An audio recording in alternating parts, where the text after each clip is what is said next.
Bueno, voy a hablar acerca de las patologías del habla y del lenguaje. Mi nombre es Sara Velázquez Giraldo, que estoy cursando la maestría de patologías de habla y del lenguaje en la Universidad Especializada de las Américas. Entonces, introducción. En esta presentación se podrán evidenciar las diferentes patologías del habla y del lenguaje. En ella se podrá encontrar información sobre su definición, causas, tipo y posible tratamiento. Entonces, los trastornos de la comunicación y el lenguaje son muy variados y hay una amplia lista. Estos como tal pueden afectar o alterar todos los componentes del lenguaje, de ahí la importancia de conocer un poco más de estos para saber cómo intervenirlos cuando son identificados. Entonces, el contenido que vamos a tener primero es trastornos del lenguaje o de la disfasia, segundo, trastorno fonológico o dislalia, tercero, la disfemia, cuarto, la tartamudez, quinto, la disartria, sexto, el trastorno de la comunicación social, séptimo, la disglosia, octavo, la taquifemia y por último, afasias. Entonces, primeramente el trastorno del lenguaje o disfasia. Es un trastorno del desarrollo neurológico del lenguaje oral. ¿Qué sucede acá? Acá lo que pasa es que se produce un déficit severo y duradero en el desarrollo de la producción o comprensión del lenguaje y el habla. Este es diagnosticado después de los 5 años de edad y su presencia en la vida depende en parte al tratamiento oportuno que se dé en la infancia con el menor. Para su diagnóstico es fundamental comprobar si los síntomas observados desaparecen y si no existe otra causa como un déficit intelectual. Hay diferentes tipos de disfasias. Está la disfasia expresiva, que es la dificultad que presenta el niño para producir un mensaje. La disfasia receptiva, que es cuando no es capaz de comprender un mensaje. Y la disfasia mixta, cuando tiene la dificultad tanto para producir como para comprender un mensaje hablado. ¿Cuáles son las posibles causas? Entonces, la posible causa está relacionada con una disfunción de las estructuras cerebrales que se encarga específicamente en el lenguaje. Entonces, las investigaciones que se han hecho al pasar los años corroboran que se trata de un componente genético. Entonces, se encuentra con mayor frecuencia en padres o hermanos de niños con disfasia. Un posible tratamiento o los posibles tratamientos es que el niño reciba terapias por parte del logopeda de manera prolongada y planificada. Es importante también mencionar en esta parte que aunque no tiene cura, ayuda a que el niño pueda compensar sus déficits y de igual forma en ciertos momentos se requiere de un trabajo interdisciplinario con otras disciplinas. Ahora vamos a hablar del trastorno fonológico o la dislalia.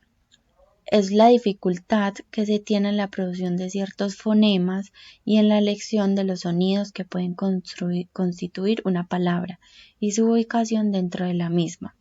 Con todo esto, se considera que es una alteración en la estructuración de las palabras, que por ende produce en varios casos que el lenguaje sea ininteligible, que no se le pueda comprender al niño lo que nos está diciendo.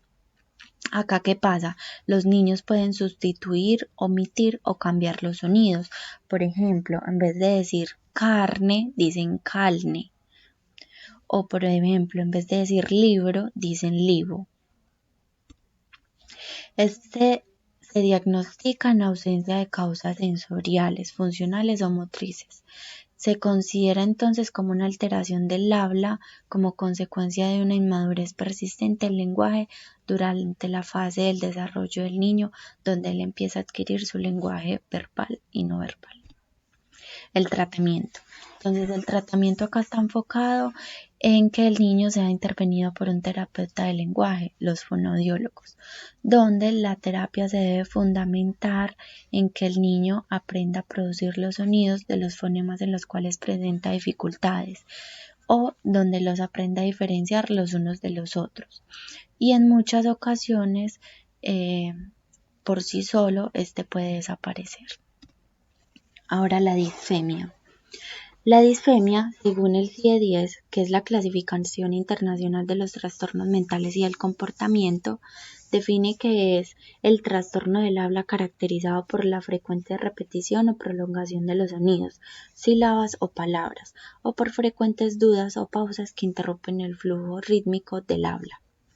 ¿Cuáles son las causas? Las causas pueden ser de herencia genética, el sexo de nacimiento que es más común en los hombres y experiencias traumáticas que hayan tenido a lo largo de su vida, mayormente en la infancia. Existen tres tipos, está la clónica, la tónica y la tonoclónica o mixta. La clónica se basa cuando el niño repite compulsivamente sílabas o palabras. La tónica cuando se paraliza o hay espasmos que causan interrupciones o el habla se le entrecorta. Y la tonoclónica o mixta, que es la combinación de las dos anteriormente mencionadas, cuando el niño a la vez que repite sílabas o palabras presenta algún espasmo o entrecorta el habla. Las manifestaciones, bueno, acá vamos a hablar de las manifestaciones lingüísticas. Cuando se presenta por manifestaciones lingüísticas, quiere decir que el niño puede presentar muletillas verbales, frases incompletas, discursos incoherentes y el pensamiento y el lenguaje es descoordinado. Cuando hablamos de manifestaciones conductuales es porque hay inhibiciones temporales, ansiedad a la hora de comunicarse o miedo a decir palabras. Y cuando hablamos de las manifestaciones corporales estamos diciendo que la persona puede presentar tics, espasmos y respuestas psicogalvánicas, como por ejemplo se dan mediante la sudoración, la palidez, la persona se queda estática. ¿Cuál es el posible tratamiento? El posible tratamiento se basa principalmente en que se haga un equipo interdisciplinario por parte del fonoaudiólogo, pero también desde la psicología para ayudar en el proceso debido a por qué está presentando la persona este trastorno. Entonces, el tratamiento debe ir enfocado a la enseñanza mecánica del habla, a observar la conducta al hablar, a corregir las dificultades que la persona presenta, a que haya una relajación muscular y control vocal. Acá está incluido también la parte de la respiración y por ende también a la parte de la fluidez verbal. Ahora, la tartamudez. La tartamudez se caracteriza por las interrupciones en la prolongación de los sonidos del habla, que también se le llama como disfluencias. Entonces, por ejemplo, este se da cuando la persona repite algunas palabras. Esto no es un problema como tal, pero puede dificultar en la persona la capacidad de comunicarse con los demás. La tartamudez afecta lo que es la parte de la fluidez verbal y comienza durante la niñez y en algunos casos dura toda la vida dependiendo del tratamiento que se le dé. El diagnóstico del tratamiento. Aunque parece fácil el diagnosticar a una persona con tartamudez, las disritmias son frecuencias obvias que interrumpen el proceso de la comunicación en la persona. Por ejemplo, en el caso de los niños, es importante predecir si existe probabilidad de que continúe con esta dificultad. Y ya las personas, los niños con más edad y los adultos mayores se puede convertir en un problema de por vida.